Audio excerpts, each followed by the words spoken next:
அன்பிற்குரிய அருமை பெருமக்கள், சுபவுடைய தொழுகையை தொழுது முடித்துவிட்டு அமர்ந்திருக்கிறோம்.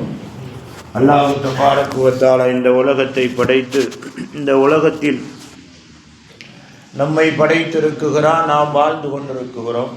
நாம் வாழக்கூடிய உலகத்தை நம் போன்ற பல மனிதர்கள் பார்த்து விட்டு சென்று விட்டார்கள். நமக்கு பின்னால் நம்மளுடைய சந்ததிகளில் பல கோடி பேர் என்ன செய்யிருக்கிறார்கள்? இந்த உலகத்தை பார்க்க இருக்குகிறார்கள். நமக்கு முன்முன்னானவர்களுக்கும் சரி, நமக்கும் சரி, நமக்கு பின்னால் வரக்கூடியவர்களுக்கும் சரி, தருணங்கள் இரண்டே இரண்டு. இந்த உலக வாழ்க்கையில் அல்ல, நாம் படைக்கப்பட்டதில் இருந்து தருணங்கள் இரண்டே இரண்டு. முதலாவது தருணம், ஒரு குறிப்பிட்ட காலம் வரை எல்லாம் உயர்ந்து கொண்டே போகும்.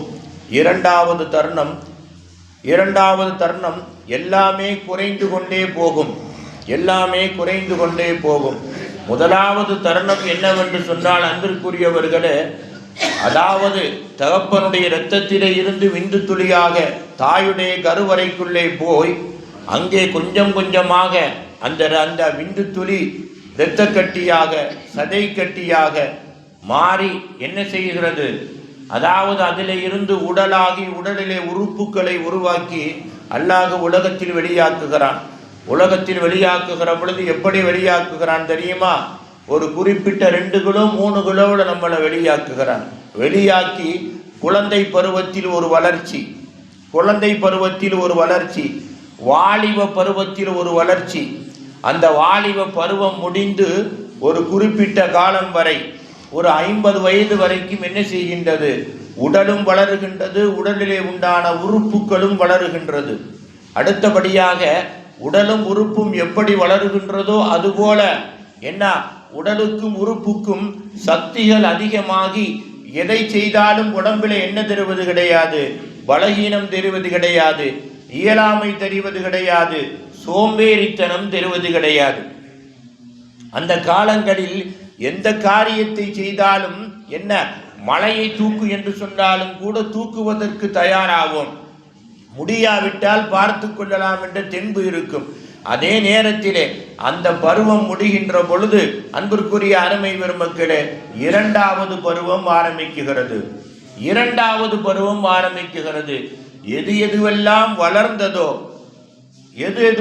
வளர்ந்ததோ அதுவெல்லாம் சுருங்க ஆரம்பிக்குகிறது. உடலும் சுருங்க ஆரம்பிக்குகிறது, உயிரும் சுருங்க ஆரம்பிக்குகிறது, உடலிலே உண்டான உறுப்புகளும் சுருங்க ஆரம்பிக்குகிறது. இவைகள் சுருங்க ஆரம்பிக்குகிற பொழுது என்ன தெரிகிறது தெரியுமா?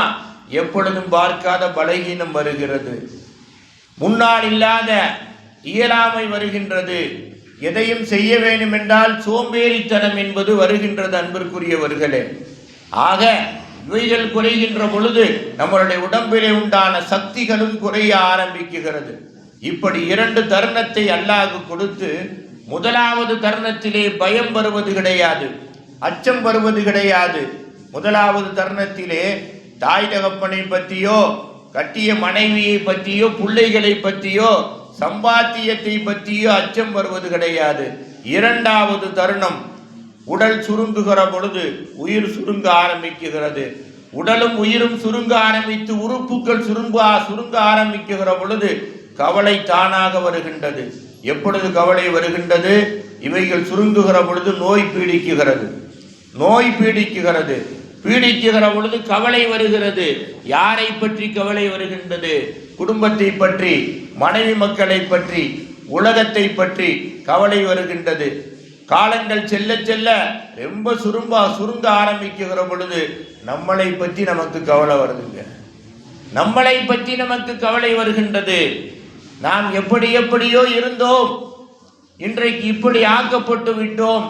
இனி இதற்கு பின்னால் உண்டான வாழ்க்கை என்ன வாழ்க்கை, எப்படியாக்குந்த வாழ்க்கையாக இருக்குமோ என்று என்ன செய்கின்றது?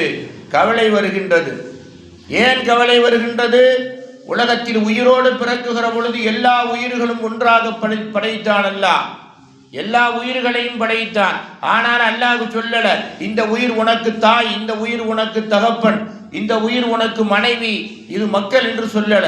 ஆனால் உலகத்திற்கு வந்த பின்னால் எல்லாமே என்ன செய்தது? தெரிய வந்தது. இது நம்மளுடைய தாய், இது நம்மளுடைய தகப்பன், இது நம்மளுடைய மனைவி மக்கள், இவர்களெல்லாம் சொந்த பந்தம் என்று தெரிய வந்தது. உலகத்தில் வாழக்கூடிய காலகட்டத்திலேயும் தெரிந்தது. ஆனால் எல்லாம் முடிந்து இரண்டாவது தருணத்துடைய கடைசி வருகின்ற பொழுது எல்லாரையும் விட்டு நாம நம்மை ஒதுக்கி கொள்ள வேண்டிய சூழ்நிலை ஏற்படுகிறது. அந்த சூழ்நிலை ஏற்படுகிற பொழுது நமக்கு என்ன ஏற்படுகின்றது? மனதிலே பயங்கரமான சஞ்சலம் ஏற்படுகிறது. என்ன சஞ்சலம்? இனி நாம் தனிப்பிக்கக்கூடிய ஒரு சூழ்நிலைக்கு உருவாக்கப்பட்டு விட்டோம். இனி மூணாவது உலகம் எப்படி இருக்குமோ, ஏதாயிருக்குமோ, என்னவாயிருக்குமோ, அந்த மூணாவது உலகத்திற்கு போனவர்கள் எல்லாம் என்ன செய்கிறார்கள் யாருக்கும் தெரியவில்லை. அவர்கள் போனவர்கள் எங்கே இருக்குகிறார்கள் யாருக்கும் தெரியவில்லை. போனவர்கள் யாராவது திரும்பி வந்தார்களா? அதுவும் இல்லை. அவர்கள் உடலோடு இருக்குகிறார்களா? உயிரோடு இருக்குகிறார்களா? உடல் உயிரோடு இருக்குகிறார்களா? அதுவும் இல்லை. ஒருத்தரை படுக்க வைத்த இடத்திலேயே என்ன 2 ஆண்டுகள் 3 ஆண்டுகளுக்கு பின்னால் அடுத்தவரை கொண்டு படுக்க வைக்கிறார்கள். நமக்கு முன்னால் படுக்க வைத்தவர்கள் என்ன ஆனார்கள் அப்படிங்கிற கவலை எல்லாத்துக்கும் ஏற்படுகிறது அன்பிற்குரியவர்களே. அதே நேரத்தில் இந்த 2 தருணத்தையும் எல்லாரும் சந்திக்குகிறார்கள். உலகத்தில் படைக்கப்பட்ட எந்த படைப்புக்கும் இந்த 2 தருணம் என்னது? விடுதல் அல்ல. ஆனால் ஒரே ஒரு வித்தியாசம், எல்லாரையும் படுக்க வைக்குகிற பொழுது ஒரு 2 வருஷம் 3 வருஷத்துக்கு பின்னால் ஒருத்தருக்கு பின்னால் ஒருத்தர் மேல ஒருத்தரை படுக்க வைப்பாங்க. ஆனால் முன்னால் படுக்க வைத்தவர்கள் யாரும் இருக்க மாட்டார்கள். ஆனால் ஒரு சிலர்களுடைய கபறுகளை தோண்டுகின்ற பொழுது என்ன ரத்தம் பீறிக்கிட்டு அடிக்கும். தோண்டுகின்றவர்களே பயந்து கொண்டு மண்ணை மூடி விட்டு ஓடி தெரித்து வருவார்கள். ஒரு சில வீடுகளை, ஒரு சில கபறுகளை தோண்டவே மாட்டார்கள். ஏன்? தோண்டினால் அப்படியே இருக்கும் என்று தெரியும். இன்றைக்கு நீங்கள் போனால் பார்க்கலாம். இன்றைக்கு நாம் போனால் இங்கு மதீனாவில் பார்க்கலாம், ஜன்னத்துல் பக்கீல பார்க்கலாம். அன்பிற்குரியவர்களே, ரசூலுல்லாஹ்வுடைய கபரை விட்டுரும், ஜன்னத்துல் பக்கீல போய் பாருங்க. உஸ்மானுடைய கபர் அப்படியே இருக்கும். உஸ்மானுடைய கபர் என்ன செய்யும்? அப்படியே தனிமையாக இருக்கும். ஒரு சில பக்கங்களில் தோண்டவே மாட்டார்கள். இதுதான் நம்மளுடைய மூன்றாவது தருணம். மூன்றாவது தருணத்திலே அன்பிற்குரியவர்களே, நம் நிலை என்ன ஆகும் என்று என்னவென்றே தெரியாது.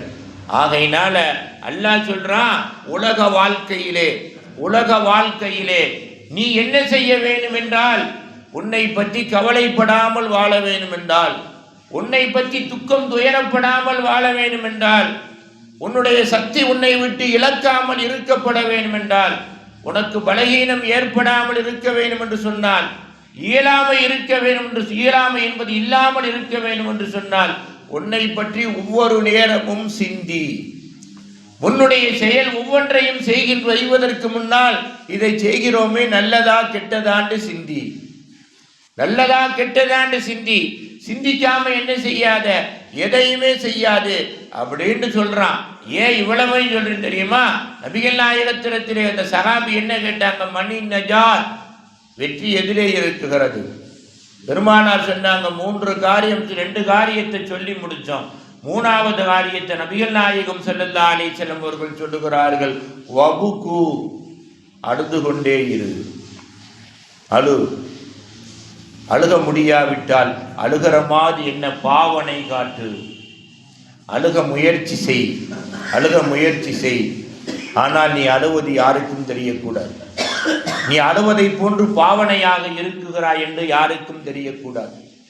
ஏன் தெரியுமா? உன்னுடைய கடந்த கால வாழ்க்கை உயர்ந்தது. நீ இன்று இருக்கக்கூடிய வாழ்க்கை உயர்வும் தாழ்வும் இல்லை. அடுத்து வரக்கூடிய வாழ்க்கை உயர்வாக இருக்குமா தாழ்வாக இருக்குமா? அது யாருடைய கையில இருக்குகிறது? அல்லாஹ்வுடைய கையில இருக்கிறது. ஆகையினால் அழு. உனக்கு முடிஞ்ச அளவுக்கு அழுகிற மாதிரியாவது நாடகம் போடு. யாரிடத்திலே? மனிதரிடத்திலே அல்ல, அல்லாஹ்விடத்திலே. எண்ணத்தை நினைத்தாலு. லன்னம்பி துனூபி மின் கபுலி, உனக்கு முன்னால் சென்று விட்ட காலங்களில் நீ செய்த பாவங்களை நினைத்து அழு. நீ செய்த பாவங்களை நினைத்து என்ன செய்? கண்கலங்கு. நீ செய்த பாவங்களை நினைத்து கவலைப்படு. அப்படி கவலைப்பட்டு கொண்டிருந்தால் என்ன, முன்னாள் காலம் முன்னால் போனதாக இருக்காது. இனி வரக்கூடிய காலத்திலாவது முன்னாள் காலத்தில் செய்த பாவங்களை செய்யாமல் என்ன செய்யலாம்? உன்னை தவிர்த்து கொள்ளலாம். முன்னால் செய்யாத நல்ல காரியங்களை பின்னால் உள்ள காலத்திலே, மீதமுண்டான காலத்தில் என்ன செய்யலாம்? செய்ய முயற்சி பண்ணலாம். செய்து என்ன செய்யலாம்? முன்னால் உள்ள காலத்தில் இருந்த சந்தோஷம், அந்த சக்தி எல்லாம் கிடைக்காவிட்டாலும் கூட உலகத்தில் நினைக்குகின்ற வரைக்கும் வாழுவதற்குண்டான சக்தியே அல்லாஹ்விடத்திலே பெறலாம். அதற்குண்டான சந்தோஷத்தை அல்லாஹ்விடத்திலே பெறலாம். ஆகையினால் என்ன செய்? முன்புண்டானதை நினைத்து என்ன செய்? கொஞ்ச நேரமாவது அழு அப்படின்னு நபிகள் நாயகம் ஸல்லல்லாஹு அலைஹி வஸல்லம் அவர்கள் சொல்லி முடிக்குகிற பொழுது என்ன, அல்லாஹ்வுடைய திருவசனம் கூட அந்த ஆயத்து இறங்குச்சு. அல்லாஹ் சொல்றான், வல் ஃபல் யல்ஹகு கலீலா வல் யபுகு கசீரா ஜஸாஅம் பிமா கானு யஅமலூன். அல்லாஹ் சொல்றான் என்ன, ஃபல் யல்ஹகு கலீலா, கம்மியாக சிரி, அதிகமாக அழுந்த என்ன, அதிகமாக கவலைப்படு, அதிகமாக சிந்தி ஜஸாஅம் பிமா கானு யஅமலூன். நீ செய்த காரியங்களை ஒவ்வொரு நாளும் படுத்து தூங்குவதற்கு முன்னால் கணக்கிடு. நல்லதா கெட்டதா? நல்லதா இருந்தால் என்ன செய்? சந்தோஷப்பட்டுக்க. கெட்டதாக இருந்தால் அல்லாஹ்விடத்திலே தௌபா செய்து என்ன செய்? அதில் இருந்து, அந்த பாவத்தில் இருந்து மீறுவதற்கு தயாராகு. ஏனென்றால் தூங்கியவர்கள் எத்தனையோ பேர்கள் எழுந்திருக்கவே இல்லை. தூங்கியவர்கள் எத்தனையோ பேர்கள் தூங்குவதற்கு முன்னால் நன்றாக தூங்கினார்கள், நோயாளியாக எழுந்திருத்திருக்கிறார்கள். தூங்கியவர்கள் எத்தனையோ பேர் என்ன நல்ல முறையில் எந்திரிச்சிருக்காங்க. யார் நல்ல முறையில் எந்திரிச்சார்களோ அவர்களை போன்று நீ நினைக்கும் வரைக்கும் தூக்கத்திலே இருந்து எழுந்திருப்பதற்கு முயற்சி செய். ஏண்டா ஒவ்வொரு ரூகும் தூங்குகிற பொழுது அல்லாஹ்விடத்தில் ஆஜராகி கேட்குதான், நான் போகவா, இப்படி இருந்து விடவா? ஒவ்வொரு அடியானுடைய ரூகும் அல்லாஹ்விடத்தில் இரவு ஆஜராகிறதாம்.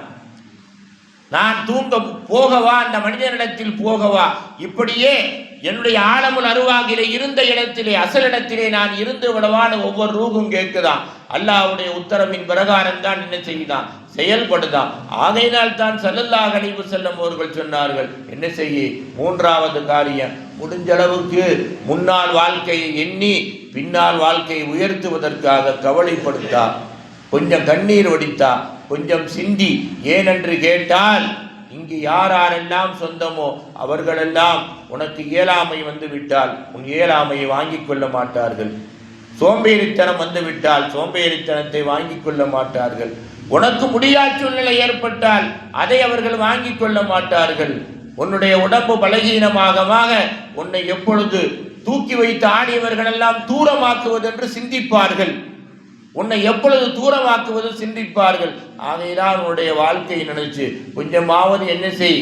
அழுக ஆரம்பித்து நீ செய்த பாவங்களுக்கு தௌபா செய். அந்த தௌபா கொஞ்ச காலம் உலகத்தின் நிம்மதியோடு சந்தோஷத்தோடு வாழ வைக்கும் என்று ஸல்லல்லாஹு அலைஹி வஸல்லம் அவர்கள் சொல்லுகிறார்கள். அதைத்தான் அல்லாஹ்வும் சொல்லுகின்றான். அன்பிற்குரியவர்களே, ஆகையினால நம் அல்லாத எல்லா படைப்பும், நான் இப்படி சொல்லி முடிக்கிறேன், எல்லா படைப்பும் முன்கால் வைத்தாலும் சிந்திக்காது, பின்னால் வந்தாலும் சிந்திக்காது. நாம் முன்கால் வைத்தாலும் சிந்திக்க வேண்டும், பின்னால் வந்தாலும் சிந்திக்க வேண்டும். முன் வைத்த காலை ஏன் பின் வைத்தோம் என்பதை சிந்திக்கணும். அதற்குத்தான் அல்லாஹ் நம்மளை ஆறறிவுள்ள மனிதனாக படைத்திருக்கிறான். எல்லா படைப்புகளுக்கும் அல்லாஹ்விடத்திலே தண்டனை கிடையாது. நமக்கு நிரந்தர தண்டனை உலகத்திலேயும் இருக்குகிறது, ஆகிரத்திலேயும் இருக்குகிறது. இதை சிந்தித்தவர்களெல்லாம் இந்த உலகத்தையும் வென்றார்கள், ஆகிரத்தையும் வெல்ல காத்து கொண்டிருக்கிறார்கள். அந்த வழியிலே நாமும் நடந்தால் இந்த நாளல்ல, நம் வாழ்வில் சந்திக்கும் ஒவ்வொரு நாளும் திருநாளாக நல்ல நாளாக இருக்கும் என்பதிலே சந்தேகமில்லை. இந்த நன்னாளை அல்லாஹ் இது போன்ற பல வருடங்கள் பார்க்கக்கூடிய பாக்கியத்தை உங்களுக்கும் எனக்கும் அல்ல நிரந்தரமாக நாம் ஆசைப்படும் வரைக்கும் தந்து அருள் புரிவானாக. வாகிர தஅவானா அனில் ஹம்துலில்லாஹி ரப்பில் ஆலமீன். அல்லாஹும்ம ரப்பனா ஆத்தினா ஃபித் துன்யா ஹஸனா வ ஃபில் ஆகிரத்தி ஹஸனா வ கினா அதாபன்னார். அல்லாஹும்ம ரப்பிர்ஹம்ஹுமா கமா ரப்பவுனா சிகாரா வ ஸல்லி அலன் நபி சய்யிதினா வ நபீனா மௌலானா முஹம்மதின் வ அலா ஆலிஹி வ ஸஹாபிஹி அஜ்மஈன் பிரஹ்மதிக யா அர்ஹமர் ராஹிமீன். அல்ஹம்துலில்லாஹி ரப்பில் ஆலமீன். ஸல்லல்லாஹு அலா முஹம்மத் ஸல்லல்லாஹு அலைஹி வஸல்லம். ஸல்லல்லாஹு அலா முஹம்மத் ஸல்லல்லாஹு அலைஹி வஸல்லம் ஸல்லல்லாஹு அலா முஹம்மத் யா ரப்பி ஸல்லி அலைஹி வஸல்லம். அஸ்ஸலாமு அலைக்கும்.